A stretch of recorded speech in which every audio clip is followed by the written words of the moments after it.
سلام، به کانال افتکویت خیلی خوش آمدید و بهترین ها رو براتون آرزو میکنم. در این ویدیوی کوتاه آموزشی یک روش خیلی مهم، پرکاربرد و خیلی ساده برای رتوش کردن یا ریتاچ کردن صورت رو میخوام براتون آموزش بدم. تا آخر ویدیو با من همراه باشین.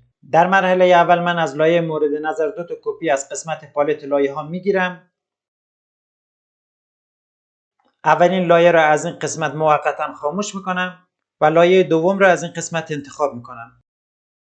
برای تنظیم کنتراست و برایتنس تصویر کلیدهای کنترل ال صفحه کلید رو میزنم و در این پنجره این نوار لغزنده رو یک مقدار به سمت راست حرکت میدم.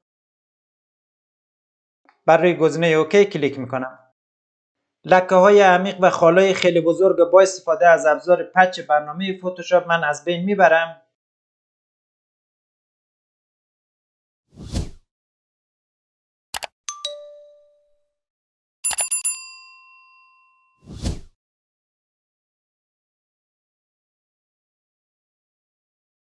برای لایه مورد نظر از قسمت پالت لایه ها مود ویوید لایت من انتخاب میکنم. کلیدهای کنترل آی صفحه کلید رو برای اینورت کردن لایه مورد نظر میزنم. از منوی فیلتر و از قسمت آدر گزینه های پس را انتخاب میکنم. تنظیمات مناسب و مورد نظرتون رو در این پنجره از طریق حرکت دادن این نوار لغزنده بر روی تصویرتون اعمال کنید.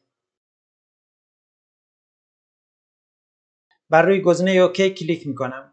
دوباره از منوی فیلتر گزینه بلر و گزینه گاوسین بلر را از این قسمت من انتخاب میکنم و تنظیمات مورد نظرمون رو در این پنجره از طریق حرکت دادن این نوار لغزنده بر روی تصویر اعمال میکنم.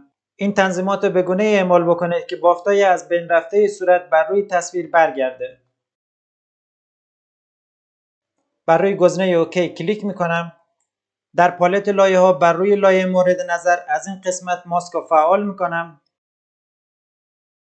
کلیدهای کنترل آی صفحه کلید رو یک بار دیگه میزنم تا تصویر دوباره اینورت بشه. ابزار براش از جعبه ابزار فتوشاپ از این قسمت انتخاب میکنم و بر روی تصویر درگ میکنم.